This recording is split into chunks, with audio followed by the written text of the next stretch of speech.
Welcome back, friends, fellow philosophers, and authors to this Wild Isle writing cast. I am honored to have back with me the venerable Captain Michael. How are you doing, Michael? I'm all right.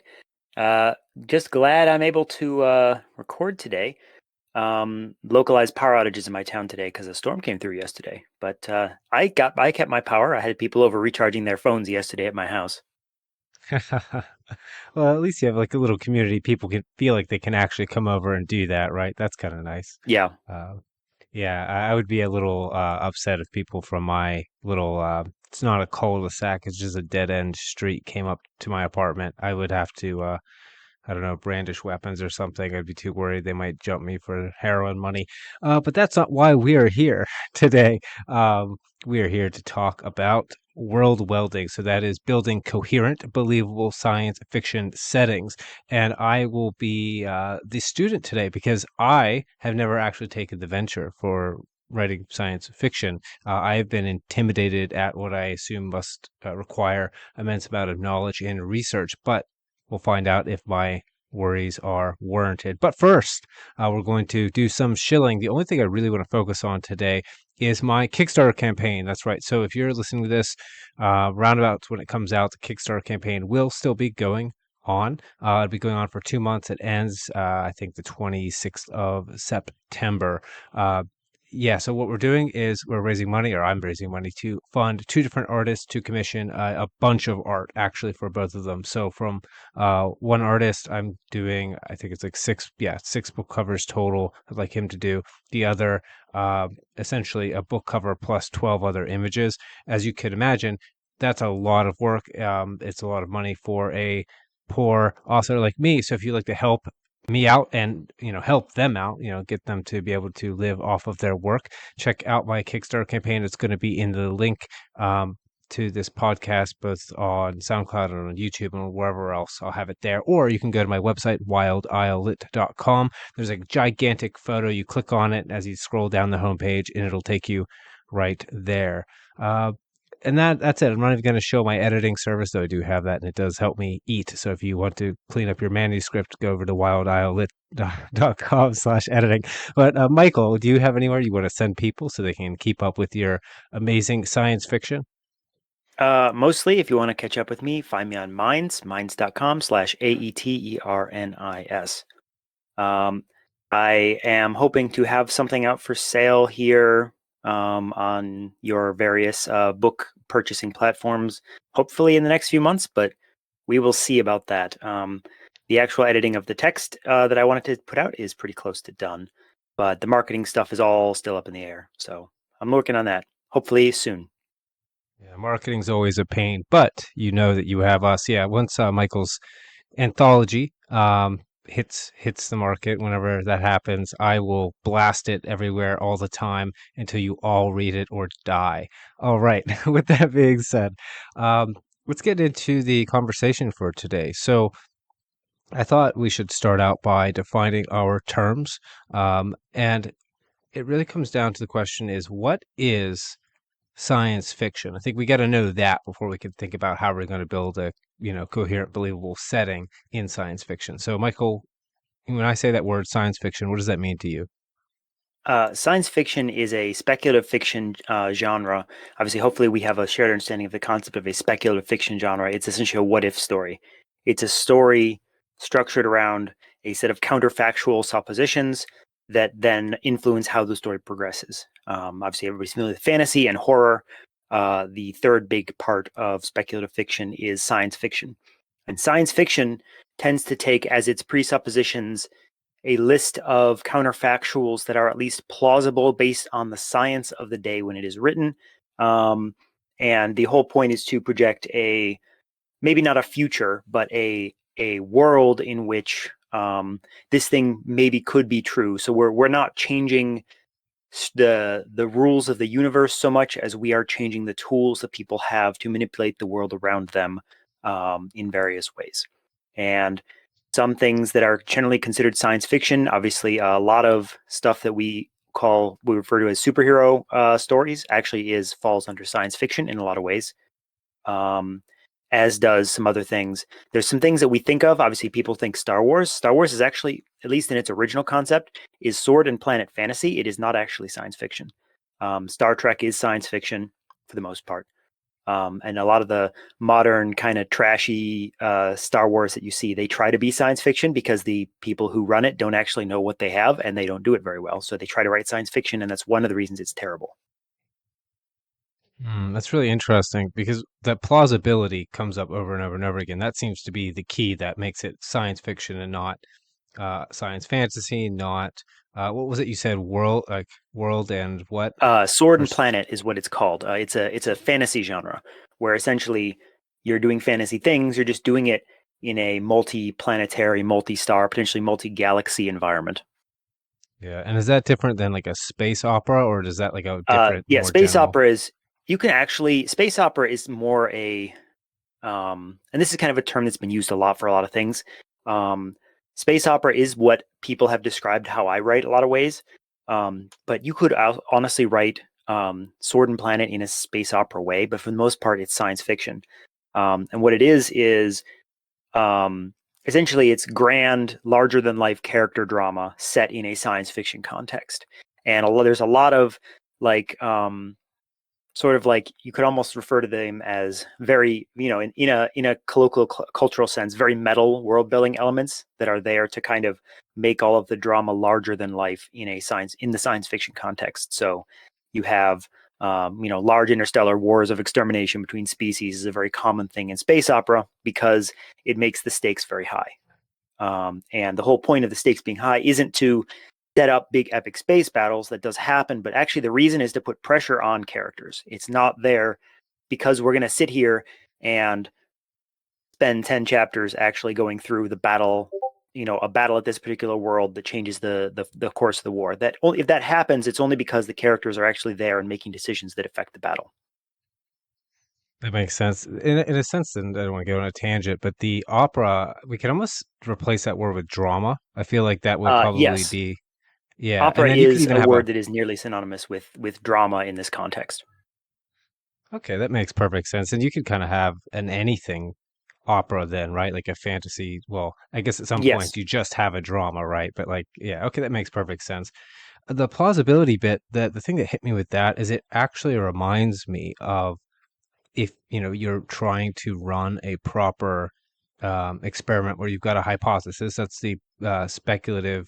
Well, it's a speculative hypothesis, and then you Yep. kind of run in the theater of your imagination, right? The whole setting out and see, okay, if X, then what? And then you just Yep. keep going and let it play out. That's super interesting. I really like And that. the reason I use the word counterfactual for that, that's a word that is used in especially in expert circles around history. The word counterfactual refers to times when historians ponder what would have happened if. That's specifically referred to as a counterfactual scenario. And historians, some of them really like going into these, and some of them really don't. But a science fiction is more along the lines of how they would look at constructing this scenario. They're building a reasonable counterfactual, and they're looking at, okay, well, if this happens, what does it change and what doesn't it change?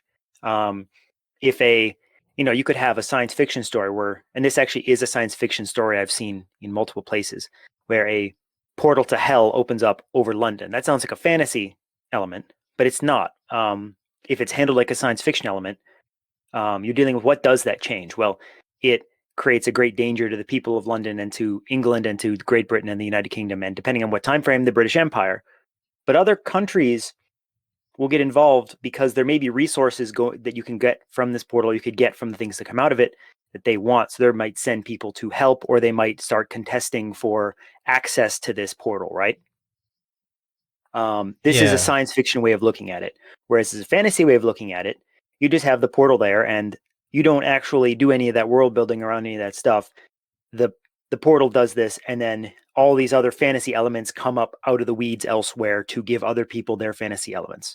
Um, it's not, it's not a in the fantasy way of looking at this sort of thing, which you could interpret both ways. Um, you're not you don't have to worry too much about um, the realistic structure of something necessarily.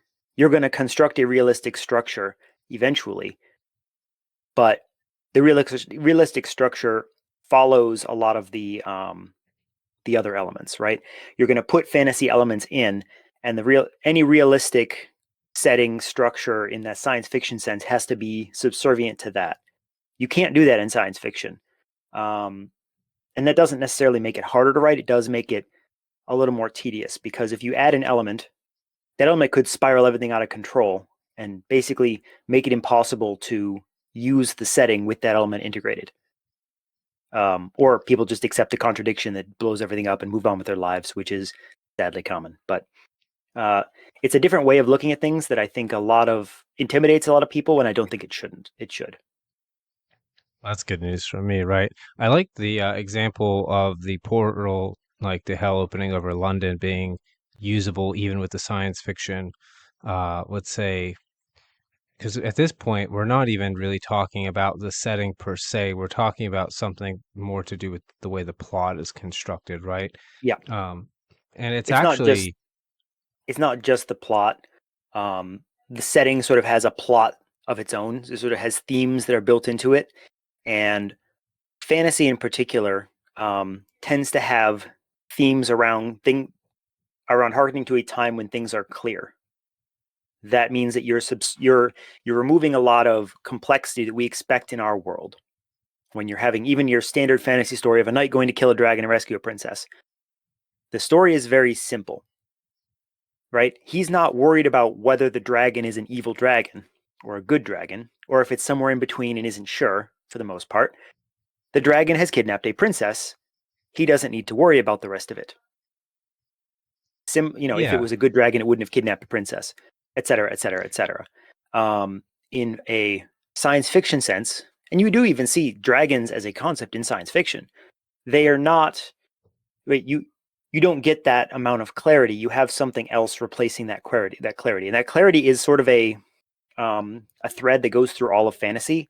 This is why George R. R. Martin doesn't write fantasy. And I'm going to leave that there and move on with my life because that's going to cause some problems if certain people listen to that.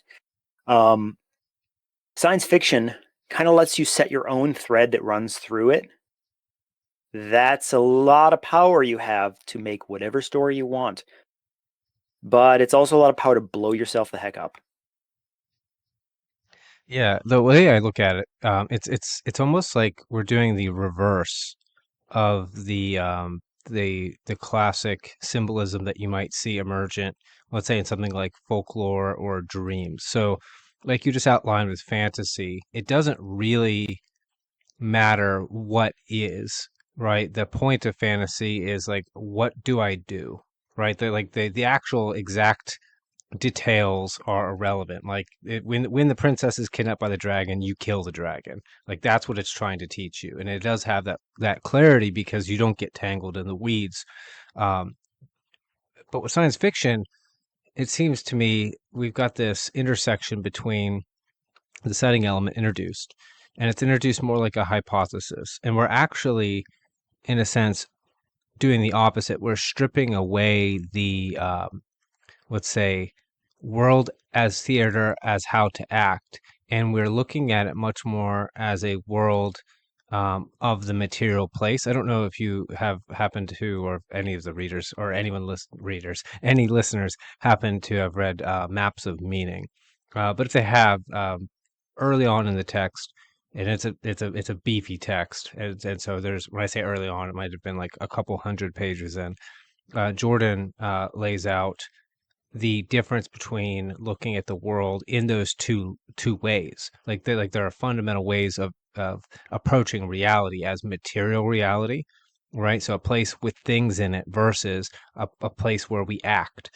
And when we are, let's say, okay, if this happened, that the portal to hell opens over London, the science, okay, so that could be the opening to either a fantasy or a science fiction set story.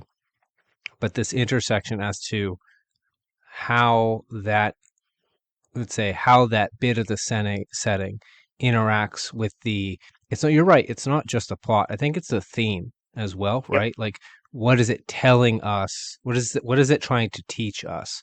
And I think where a fantasy story might try to teach you essentially what's a moral. I think a science, it sounds to me, and you can tell me because honestly, you're the expert in this, and I am literally the novice.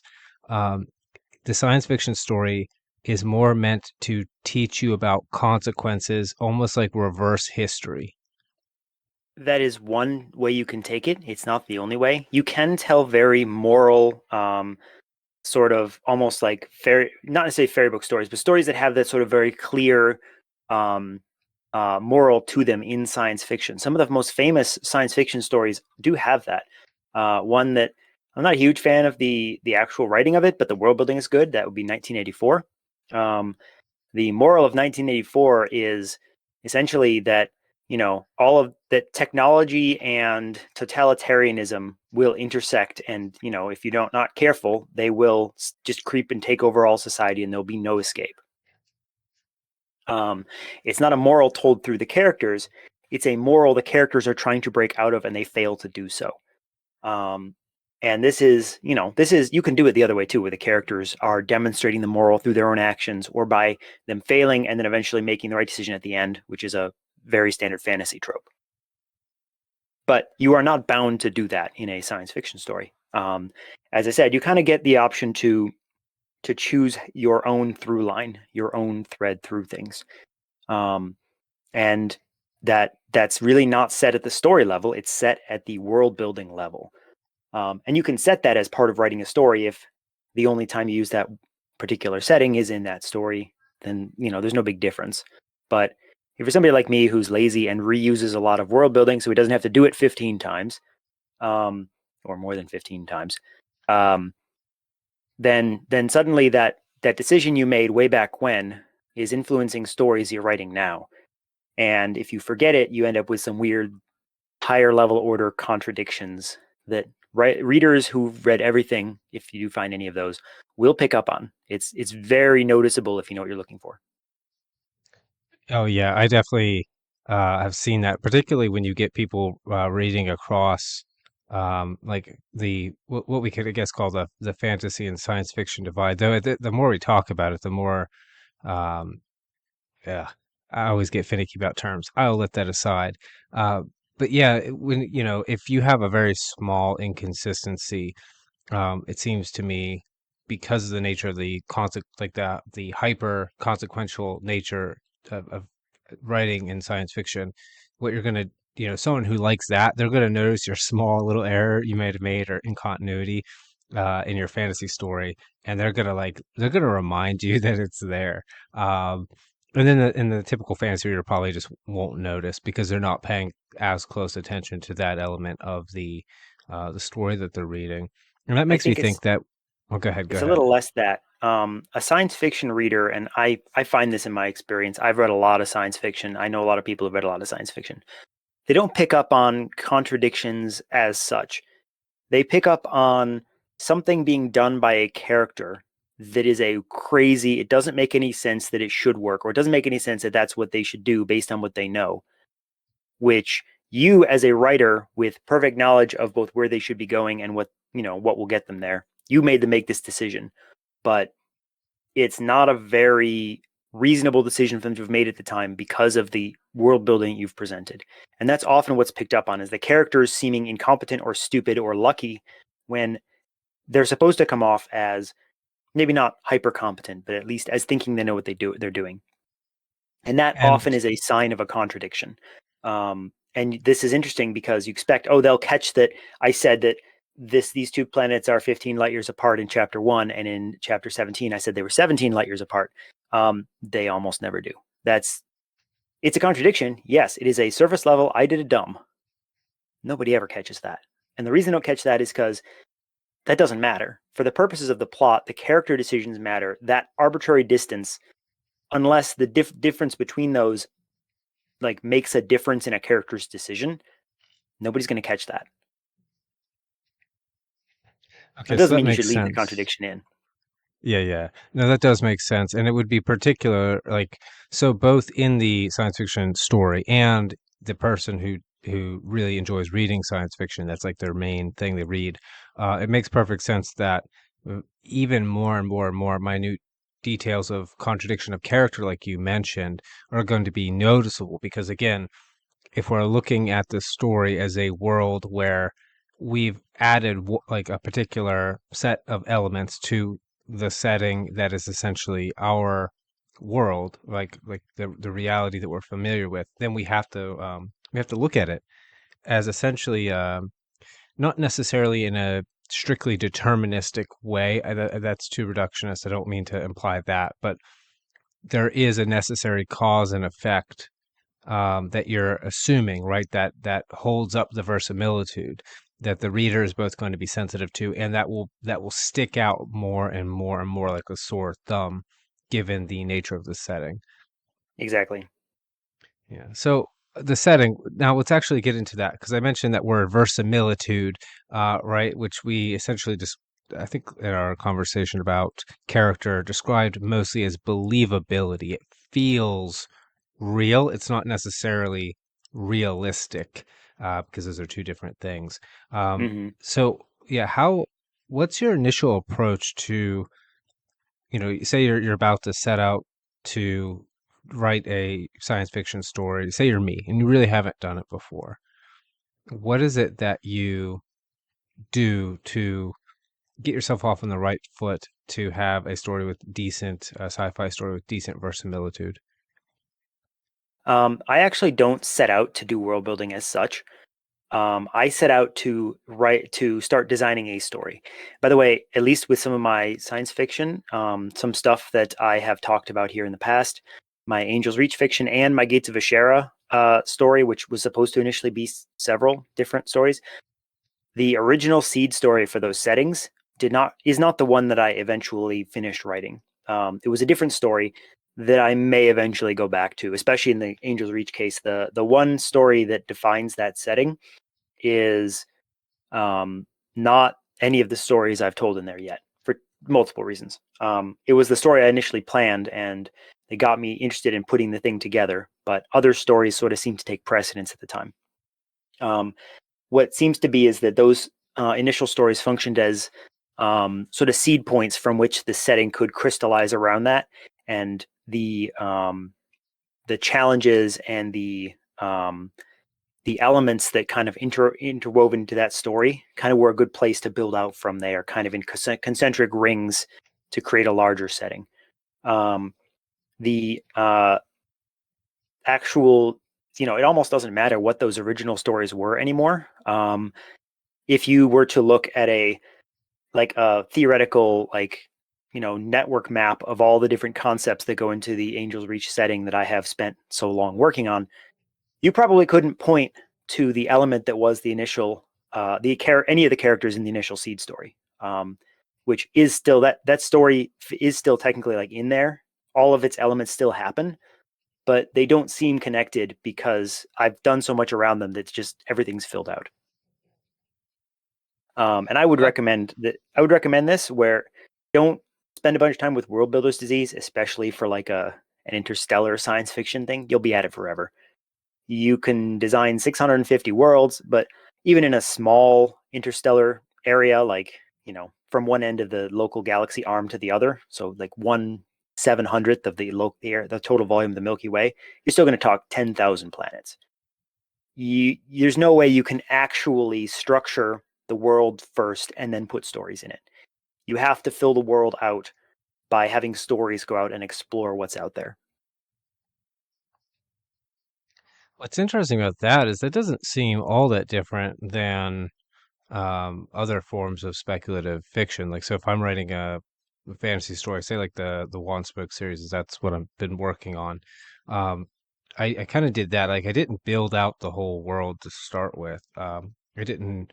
There are a lot of elements that were not there before I made the map, and I wrote the whole first book. Then I drew the map and thought, okay, what else would be around here that I wouldn't have mentioned? Um, so it seems like you do have the underlying plot that, let's say, it's almost like the camera, right? It's revealing the elements of the let's say speculative world that is unfolding as a consequence of the introduction of the speculative element. So you've got these two things interacting with each other in tandem is almost the way it seems to me. Like Yeah. the plot is yeah. So that's kind of interesting, and I'm really happy to hear that.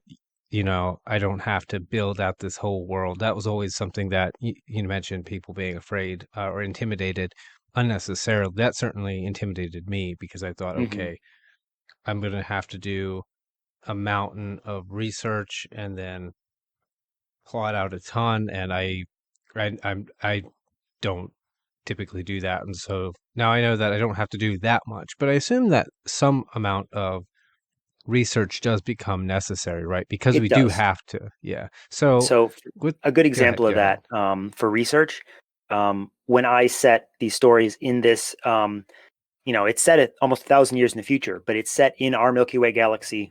All the stars that we can see are still there. So when I want to set something somewhere that's, within 600 light years of Earth, I have to assume that that star is a star we know. It might have a new name that isn't a number that's in our catalog now, but any star that has a name on Earth now is a potential place where things happen. And I have to know the relative distances between them and the relative, for example, which ones are likely to have exoplanets is a major research thing I did. There's actually a lot of the places where things happen. I actually know which stars they are, and they're actually known candidates for exoplanets happening. And there's other times when further out you can take more license with it because we don't actually use our telescopes to look at any small like sun-like star more than about 500-600 light years away. It's just they're small, they're inconsequential. It's not something we do up until relatively recently with some of these exoplanet hunting specialist telescopes. That just didn't happen. So yeah, it's you do some research, but it's not necessarily undirected. Just I need to look at everything. No, you go look at what you need to find. For example, you need to know how far is this from this. Okay, well that's easy to find, right? You can the map of the galaxy as we know it is open source. You can go find that. There's a bunch of other things that work as well. You don't need to go find specialist data. You need basically just to align things with what is open source information that your reader could Google. And I mean, that's not very difficult as long as you know what it is the information you want to present is. No, it doesn't sound very difficult at all. In fact, even for my fantasy stories, I like to put in some realistic, I would say realistic elements. Like, for instance, I refer to a lot of herbalism in the first Wanspoke book, and I went and this sounds very similar to me. It's like, okay, I need to know this information. Like, say, if it was a science fiction story, okay, which I don't know which galaxy is likely to, which stars rather are likely to have life in them, so I can put the planets that I want that we might not have seen but might be there. Same idea, like, okay, which herbs are supposedly supposed to do X, Y, and Z, and I have to look that up and make sure I've got a little bit of continuity there, so it's not just random nonsense, right? Like there's some tying down to the real world. So we'd say that the research is probably done mostly during the process of the first draft, whether it might not be in that same writing session, it might be between sessions, but it's during the drafting, or can you get a lot of it done during the outlining phase, like as you're plotting things out? I very rarely get to follow my outline beyond about 1/3 through anything. But you can do a lot of it during the outline. For example, if you know the places people are going to go, you need a place that is, for example, let's say for the purpose of this story, I need a jungle planet. Well, okay, let's be a little more realistic. You need a planet with an equatorial jungle where something is happening where you need to send your characters. Because let's be honest, a whole jungle planet doesn't make a whole lot of sense, despite what we like to think of in science fiction. Um, uh, Most planets are going to have a temperate zone and an Arctic zone, as long as they're going to have water on the surface. So um, let's say, okay, we need a jungle region large enough that you can land a spaceship in the middle of it and never walk to the outside. Fair enough. Let's go. You can go through an open source list of stars that have planets on them or probable planets in some cases. Say, well, if there's a planet here, is it one that's going to be close enough to be hot or hotter than Earth anyway? or just as hot as Earth would be sufficient. And then you can go through from there, and you can build that out and set it somewhere in space, give it a name, move on with your life, and then the actual details of what's on that world you can wait till actually writing the thing, because again, that part is unknowable. It is, as long as it is reasonable, like to the level of National Geographic special looking at something. If you've looked at a National Geographic like special on any species, you've probably have enough knowledge about how to do an alien biosphere. It's literally, that's all you need. That's good to know. That leads me to my next question. So, like, really, how much of this, as opposed to research, is invention of the imagination? Like, it seems like a lot of it is. Like, there's points that require research around them for that, for the sake of that verisimilitude. But it seems to me that there isn't that much less imaginative content in science fiction than, let's say, since we're comparing to science fiction and fantasy to a fantasy story. Is that a correct way of thinking about it, Uh, or am I making? yes. Go ahead. And I would argue that a lot of fantasy should have, what I would say is that science fiction has touch points. Touch points are places where a real world truth is referenced as being true, so that that everything in this is supposed to be a reasonable forward simulation, or if you're dealing with time travel, back simulation of the real world. Fantasy should do this too, but they don't. My favorite example of this is swords. The sword is a sidearm in medieval combat. That is to say, it is the equivalent of a handgun in modern combat. You don't issue a handgun to every soldier, you issue them a rifle. What's the rifle equivalent in medieval combat? It's a spear. The average soldier carries a spear and a shield. How many times do you see fantasy books where the army goes to war with a sword? Yeah, It this is doesn't make any actually sense.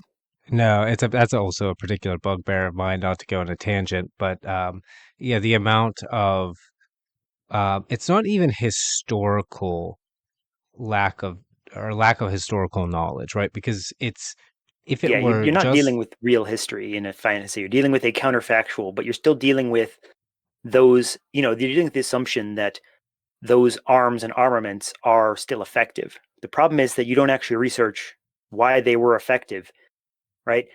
There are definitely weapons which would be more effective, for example, for somebody who is super strong.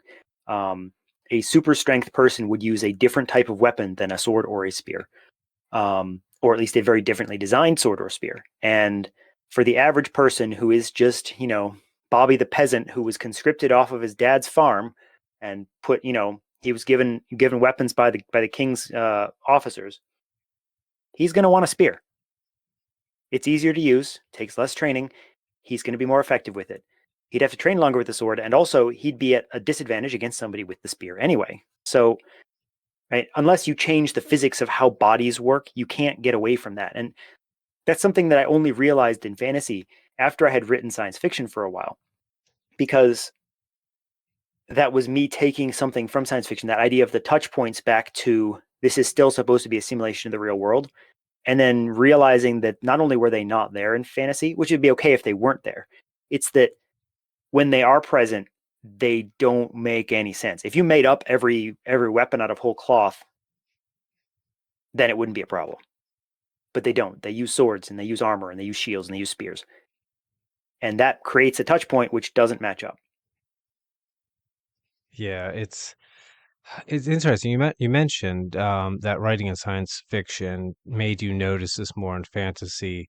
Um, I obviously don't have that same experience with science fiction, but it was around the time I started watching a lot of. I was back in early college years, so undergrad, years and years ago now. And I was watching a lot of HEMA, historical European martial arts videos, and like just gobbling those up because that was the coolest thing ever because you just didn't have that content before then, and it was spreading on YouTube like wildfire. But one thing I noticed that happened, and I wonder if this is something that people writing in science fiction might have to suffer because I suffered this is when I started becoming more and more and more familiar with the, let's say in my context, because I write fantasy, how weapons and armor, let's say, worked, or how actual battlefield tactics work, and what considerations you have aside from just like what's the most effective. Because you think, well, what's convenient, what's the weather, like all these touch points that you mentioned. for the sake of verisimilitude. What I found, and this might not be applicable to science fiction readers, but what I found is that a lot of consumers, so these are the readers of fantasy content, whether they're books or games or movies or tabletop RPGs, whatever, um, they did not like the verisimilitude that I had included either when I was way back in the day writing up tabletop games or whether I was writing my early fiction. Didn't matter, right? I came into conflict with the consumer because they had imbibed so much, let's say, lack of verisimilitude based on other works that lacked that verisimilitude, on and on and on. Is that present at all in the science fiction sphere, or are you guys saved from that? It can be. Ask people's opinion, and this is the most famous example in science fiction. What happens to a human when they're kicked out the airlock of a spaceship? You'll get 50 different answers, and they're probably all wrong, but everybody will tell you, no, that's not what happens when you describe it, if you ever describe it. It's one of the things I actually specifically avoid doing for that reason, right? People mention kicking people out the airlock all the time in my fiction. You never see it happen. And the reason you never see it happen is because I don't want to have to deal with that nonsense. So I have to ask you now, what does happen? Good question. A human's never been put out into the vacuum of space. Really? It's That we've never never had happened. that happen? We've had fatalities in space travel, but they've always been inside the atmosphere of Earth. There was a near thing with a Russian space station in the 70s. They actually got into their little escape craft and got back down safely. The people on they lost the space station, but the crew survived. And so is everyone just basing this off of like when you have divers not decompressing properly, like coming up out of deep ocean? They've Because I know that. I'm sure some creepy idiot has done a vacuum chamber test with a rabbit or something, but obviously for obvious reasons, it's never been done with a human. That is super surprising. And yeah, that would be kind of an annoying thing to know that, okay, if I do this, like no matter what I do, there's 10 different camps, and nine of the 10 camps will be like attacking me for doing it wrong. So just gotta avoid doing And it at all. Yeah. it's done in Hollywood movies repeatedly. I think Total Recall has a scene where the guy gets kicked out onto the nearly vacuum surface of Mars. There's one, I think Mission to Mars has one where the guy takes his helmet off in space and dies. There are others. But they did their best, but none of them, as far as I can tell, is actually accurate. Um, so yeah, it's never actually happened. We don't actually know what would happen. There definitely would be things um, that would happen. The person would obviously die if they're left out there a lot more than a certain amount of time. We don't actually know what that amount of time is. Huh. Is there anything else like that other than the airlock? Because I'm curious as to what. There's probably others. There are various people go back and forth about like alien microbes. What would alien microbes do if they were introduced into a human body, or if microbes are introduced into an alien body? You get a little more license with that one because you can just more or less, because we don't know, and because it's not exactly like a deterministic situation. It kind of depends on the alien and the microbe. You can kind of, as long as you're reasonable about it, you can kind of get away with doing most anything there. Um, there are a few others. There's relativistic space travel. This is one that uh, this is the reason I use jump drive space travel, not warp or FTL drive space travel. That's a bit in the weeds, but um, basically, ever since Einstein, we've understood that if you go fast, as in close to the speed of light or faster than the speed of light, if such a thing is possible, it screws with time, or at least your understanding of time compared to the outside world. And as a result, when you have a ship that's described as going really, really fast, you have to deal with relativity. And relativity is no fun. Nobody likes to deal with relativity. Not even the physicists like to deal with relativity. So I kind of want to go in the weeds a little bit because I'm sure the listeners do too. As you mentioned, jump, warp, and faster And than light FTL, travel. yeah. Yeah. So So I can explain those three if you'd like. please, because you're The a gardener standard, anyway, right? So you can go Uh, into the weeds. yes, I was in. Yes, I have too many weeds. So the three basic ways, obviously, when you look at, but technically, there's four ways of doing interstellar space travel in science fiction. I'm sure there are more, but basically, let's deal with these four. The first one is based on our knowledge right now, which is um, the slow road, where your ship doesn't go. It has a drive on it that can get you there and back. It's just going to take 600 years. So the crew is frozen in cryostasis and they are woken up by the computer when they get there. This has its obvious problems. Some stories use it because it obviously also has interesting things about it that people use.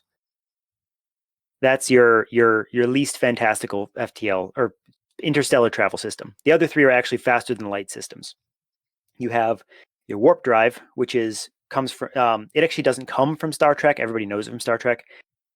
It was actually posited by physicists. Let's see if I can say his name. Albuquerque, something like that.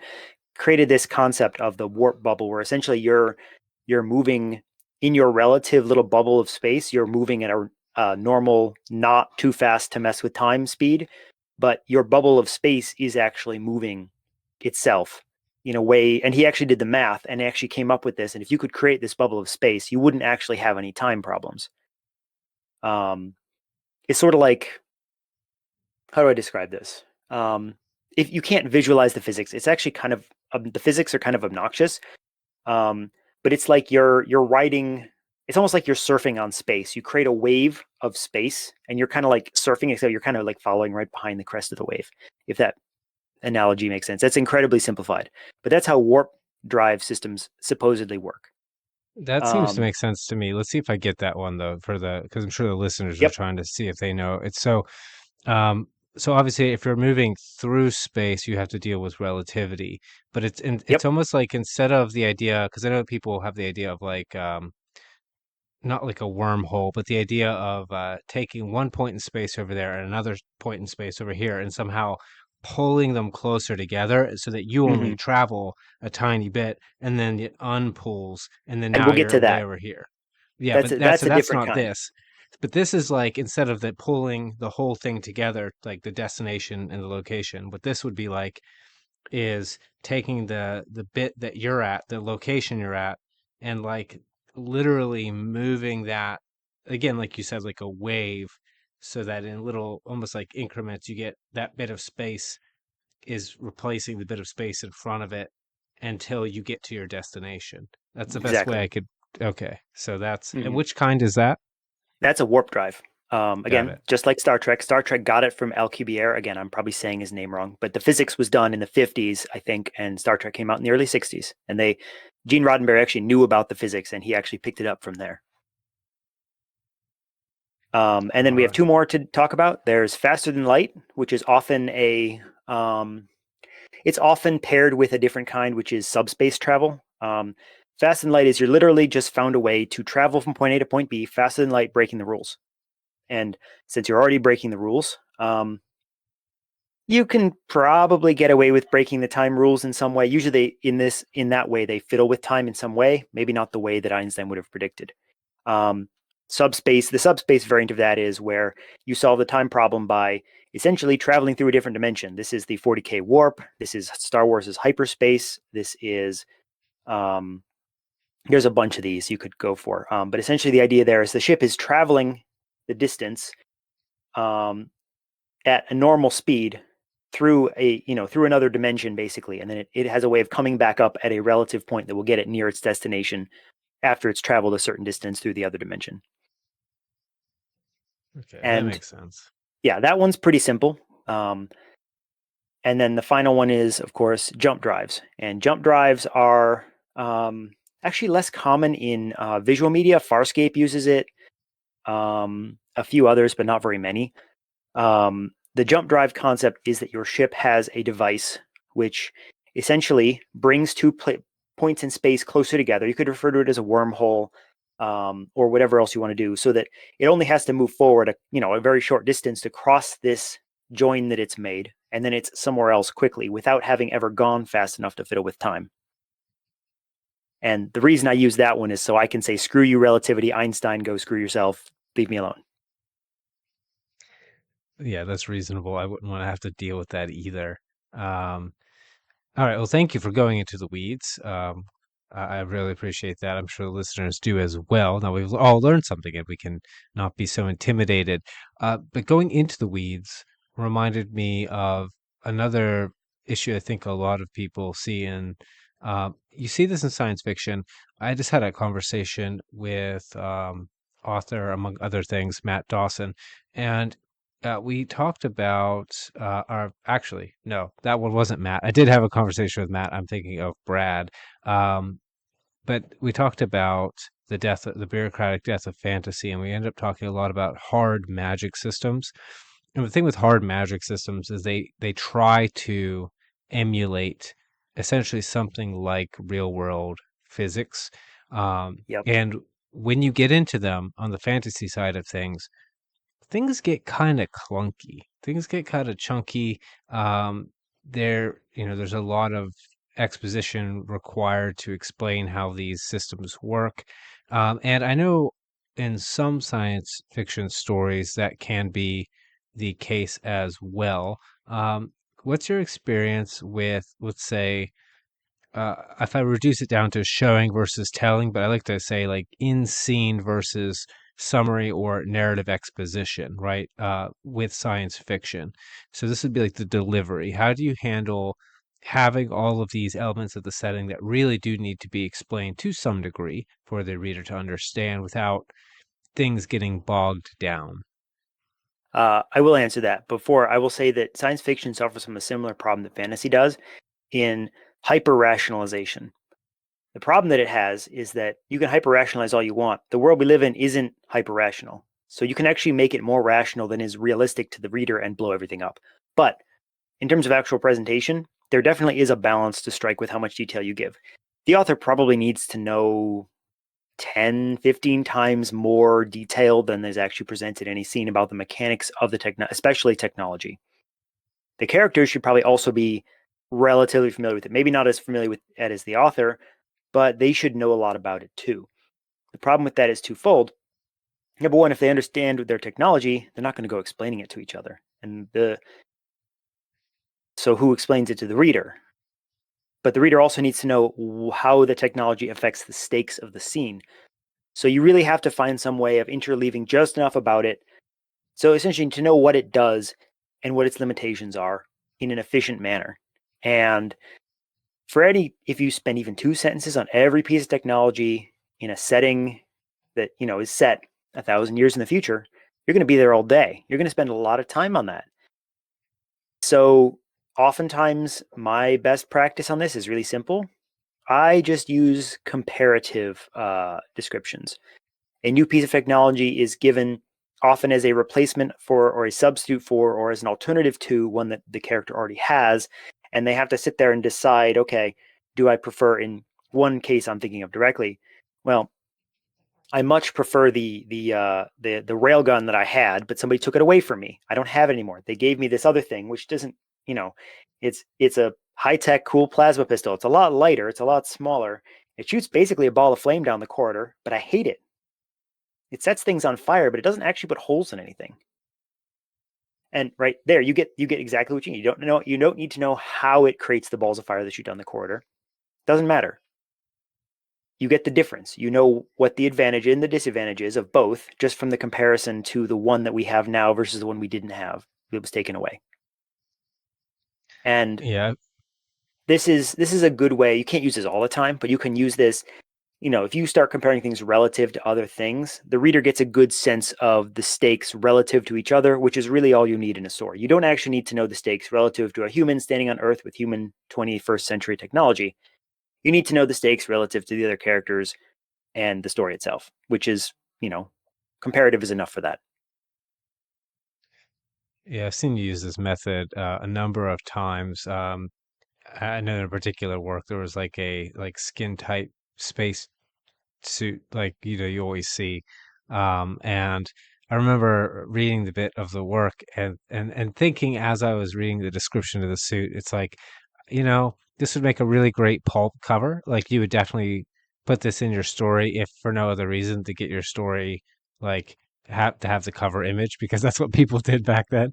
But then you went in and described the uh, you kind of paired off. This isn't exactly comparative, but you paired off the presentation of the thing with its function, kind of side by side, and that reminds me a bit of the comparative example. Like, oh, I had this piece of tech, but I have to deal with this other thing. It does this, but not the thing that I wanted. Or where with this example, it's we have this and it's oh, it's a skin tight suit which gives tactile feedback, or I can't remember exactly what the particular suit did, but it would make sense that you would say in this case combined imagery with the exposition, and in the other case it's, let's say, the stakes combined with the exposition. And would you say it would be fair that that's really how you make it efficient? Is it might be the stakes, it might be a particular bit of imagery you were already going to need to describe. Just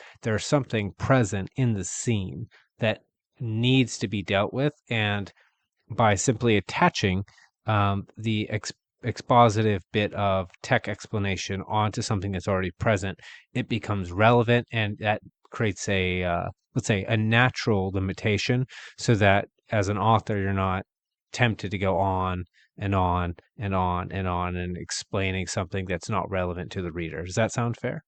Yeah, and I've gone back and forth on how much tech description I give. In some projects, I'm very light with it and I'm trying to focus on characters. In others, I try to be, and I jokingly refer to this as being more male coded, because it seems to be more of the readers who like the crunchy descriptions are more guys, and trying to be more openly male coded and giving descriptions of things in greater detail. Um, and I do that sometimes, but I don't necessarily think that's a permanently sustainable thing unless it's for a particular style, for a particular story. Um, there's a lot of times when the reader's just like, oh, come on, I don't care about the technology. Get on with what the characters are doing, what's going on in this scene, or, you know, I don't care about this.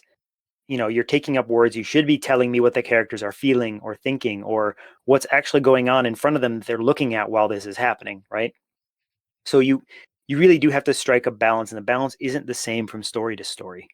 Some stories are going to fall down more on the give more descriptions. Military science fiction loves describing everything about the technology, for example, and even some that I like. There's a author, Chris Kennedy, I think is his name. He writes the Four Horsemen series. He's got some collaborators, but he's the main guy. His writing is very heavy on, when somebody comes in, and they're, for example, the mercenaries are deploying to the surface of a planet to defend a mine from somebody. When everybody comes out of the dropship, you basically get a description of what their gun does and how big and heavy it is, or how comparatively light it is, and all this stuff. You don't need that, but then it all probably gets used when the inevitable pirates show up and they have to fight them, right?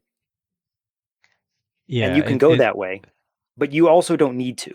A lot of stories don't need that much detail. You can skip all that, and you can basically just say it's a laser gun, and people will just be okay with that and move on with your life. yeah, in that sense, it depends if our story falls into one of those other categories we had mentioned earlier. Like we brought up the fact that you could have a science fiction space opera, but it doesn't have to be science fiction in the way we described for it to be a space opera, or any other form of attached setting element opera at the other end of it, right? If we're focusing on the interpersonal relationship between a mercenary captain and a space pirate, then like, okay, maybe the tech doesn't matter so much in those scenes. But we're in the actual battle, like the space battle, maybe you have some more room. Maybe it's more interesting to go into the particulars about how these weapon systems are operating, because that's where the action is, and that's going to be a balance based on the story, and the audience too, right? Like I thought, okay, well, depending, I this is probably going to get me in trouble on YouTube, but that's fine.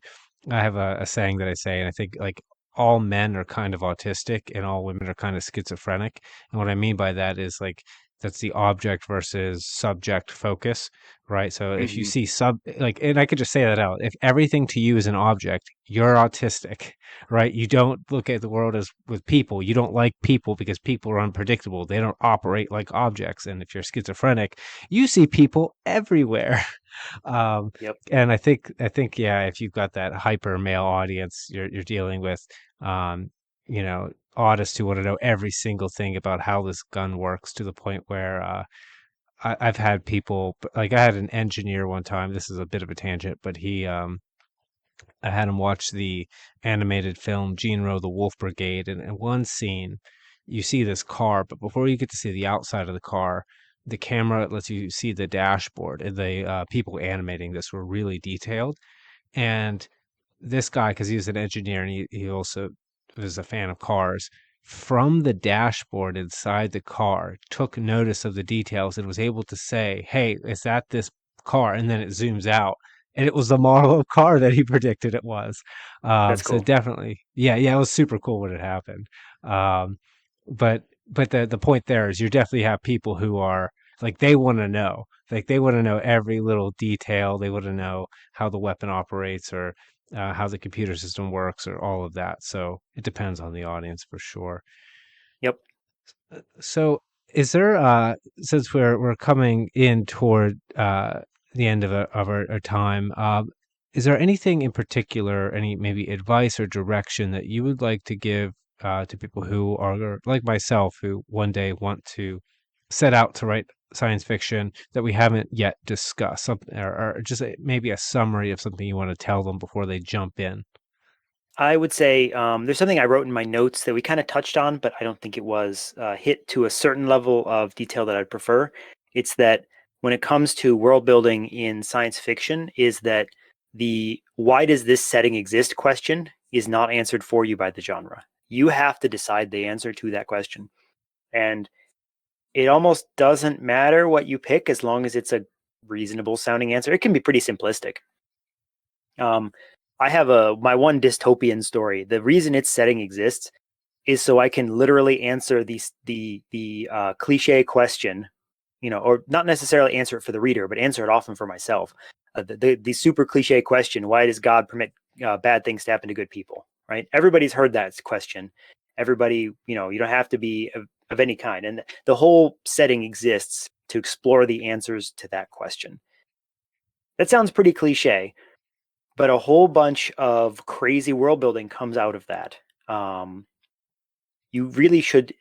You don't necessarily have to start this. I want to write a story about people who go out on a rocket ship and explore new planets to set them up for colonization. You don't have. You can start there, and you don't have to come up with the why right away. But anytime you want to do anything complex with it, especially when you're dealing with something that's multi-world spanning with a lot of details, you need an overarching answer to a why question to sort of rein you in and say what you cannot include, because there are things that you can include which will provide weird high order contradictions you'll never chase down correctly unless you have a why that will filter it and give you a good view of what it is that is essentially what is the through line of this setting. I know we mentioned that there should be a through line you get to pick, but don't just say, it's fine. The through line helps you catch problems. It's not just there for the benefit of the reader, it's there for your benefit as the creator. Don't forget it. Yeah, let's. If you don't mind, I want to, with the last bit of time that we have, I kind of want to chase that down, because I know, outside of science fiction, I do something similar, right? And I would describe that as like the theme, the answer to that why question would be the theme. It's like the thesis of the work, the through line that ties it all together. Um, and we talked about way at the beginning how, okay, so let's say this is again fantasy, because it seems to be a useful comparison. That answer, it answers that why question in terms of how to act, but we talked about how Mm-hmm. science fiction answers these questions in terms of what is. And I'm really curious, when you set out to answer your why question, um how it is that what is element, like looking at the let's say necessary, let's say material consequences that come about, or factual, we could say. I know obviously this is all counterfactual, but like the factual counterfactuals, if you will. How, in your experience, do those tie in to that why question in particular? And if that's not very clear, I can finish off with this little bit. And so, if I have a theme in fantasy, the thesis is always a kind of if you do X and Y conditions, the results will be Z, something like that. So again, it's a moral. If the circumstances are this and you act this way or someone acts this way, you'll get a particular result. And I guess my question is, okay, if it's not if you act in this way, that's not the question. That's not the kind of question that science fiction tends to answer. It's if things were this way, under these circumstances, this will happen. How does that relate to the theme exactly, like in the way that So you just described? one thing I think a lot of it comes down to, especially um, for science fiction, though I think this applies somewhat to horror as well, depending on your horror. It's if this were the case, and maybe it will be the case, is part of that question. If this were the case, um, how would it change how we deal with our environment, and how would it change how we deal with each other? And I think that second question is more the focus of a lot of my own writing: is how does all this change how we deal with each other? It's a very important question in my science fiction. Um, Key relationships between characters make or break most of my plots, not all, but most. Um, and what you're getting at is that the technology is all there, but the human is the same kind of human that we have now. And you can say, oh yeah, my science fiction is on a different planet, no humans. Yeah, but they're human enough that we can write stories about them, because one of the clearest definition of human that I know is that it's a creature that exists almost sort of inside of stories of their own construction, right? If you can write a story about an alien, they're human in a sense. And trust me, I've played with that one too. But um, you can't get away with this by saying, oh, they're not human anymore. They're this other alien, or they're not human anymore. There's so many chips in their brain that they're not. I play with that one too. Do not assume that that's not still a human. It is. So it's what you have when you have these questions, if all this is happening, what is it that humans will do with each other and their environment? Well, if you introduce another element that suddenly changes the those changes how humans would interact with their environment in a big way that you didn't initially plan, then well, that element is probably going to create problems. Um, for example, if you have let me see, if you have a technology which allows people to um, you know, to go out and just point a laser at the ground, and a giant castle erupts from the ground there for them to live in. Um, that's all well and good, but then how do you deal with the fact that you have people living in little huts they built out of local wood on another planet next door? Why not the same ship go over there and laser them a couple castles to live in, right? So you've solved a problem that shouldn't have been solved. And you when you have your why questions, at least in general, you see, oh well, that was an important problem that people had that was important for me to deal with. They just went away because I introduced something new. Maybe I shouldn't introduce that thing, because if it's introduced and it makes an important problem just go away,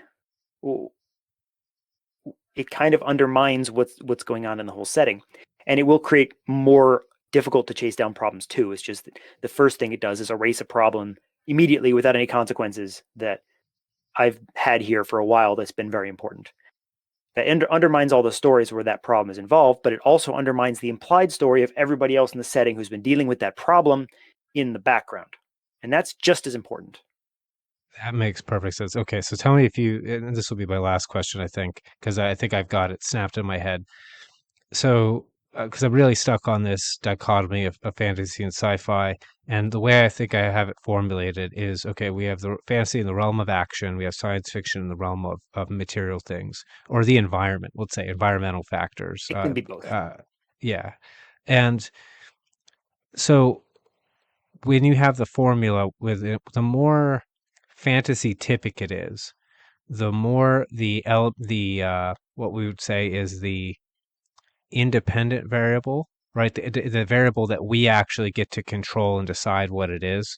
That's going to be more the action focus. And then with the more science fiction it is, the independent variable is more so that setting element that we introduce, right? So the human action element kind of um, is the dependent variable that when you introduce the setting element, what happens, right? That's kind of your answering, and that's why with science fiction you can't, if you introduce something that answers what happens, you've defeated the point of you haven't asked the question. You just made a declarative statement. There's no thesis, there's no experiment, there's no theater of the mind and letting things play out. Yep. And then the fantasy equivalent of doing that would be like the kind of a wizard did it kind of deal where you use a fantastical element to just answer the problem instead of, let's say, using the autonomy of the action of the character in that fantastical setting to answer the question, right? It's that same kind of Hmm. paving over. Okay, Yep. so if all right, so that makes perfect sense now because that really, I always learn something new on these podcasts. It's super cool. Um, all right, well, is there anything else you want to mention before we wrap things up here, Michael? Um, Not really. I think we've covered the general stuff. I could talk about particular details and why I think they're a terrible idea about half the time. I could talk about, which details I don't recommend to people or do recommend to people to employ in science fiction stories if as they're starting out, but that would take a long time, maybe a whole another hour. And I don't think we have that hour. So this is probably a good place to stop. All right, I'm gonna have to do another one of these. This was really fun. All right, guys, before you go, I'm going to direct you over to my Kickstarter campaign. I'm going to make sure you guys remember that. I won't go on and on and on. Easiest way to find it, go to my website, wildislelit.com. Gigantic picture that says Kickstarter campaign on it. Click on that picture. That takes you to the page. Financial times are tough, but what would really help me is if you just share the link everywhere. Like I would love it if you were just obnoxiously show it to all your friends, family, and acquaintances. That would be really cool. Thank you so much for doing that. Also, go check out Michael's stuff that he has available for you, the public, to see on minds.com.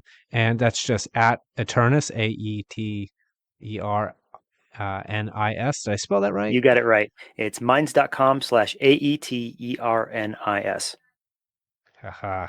All right, guys. Yeah, check his stuff out. It's really great. Hey, what you should also do while you're there on minds.com is subscribe so you can get his great audio content as well of some of his works. And they would help support him, help him get this anthology out there. I would appreciate it. I'm sure he would. You're Michael. I'm sure you would appreciate that too, right? I would. I'm feeling pretty good about the anthology project. I've got about two more stories to actually edit a little bit, and then the all important wife reads it all test. And then I got to find a cover. Yeah, so yeah, keep up with his stuff. Look out for that anthology. I'm going to blast about it everywhere because I'm actually really excited. I've had the privilege to read a bit of Michael's work, and it's all really, really, really good. All right, guys, thank you for joining us on our conversation on world welding, and I will see you next time.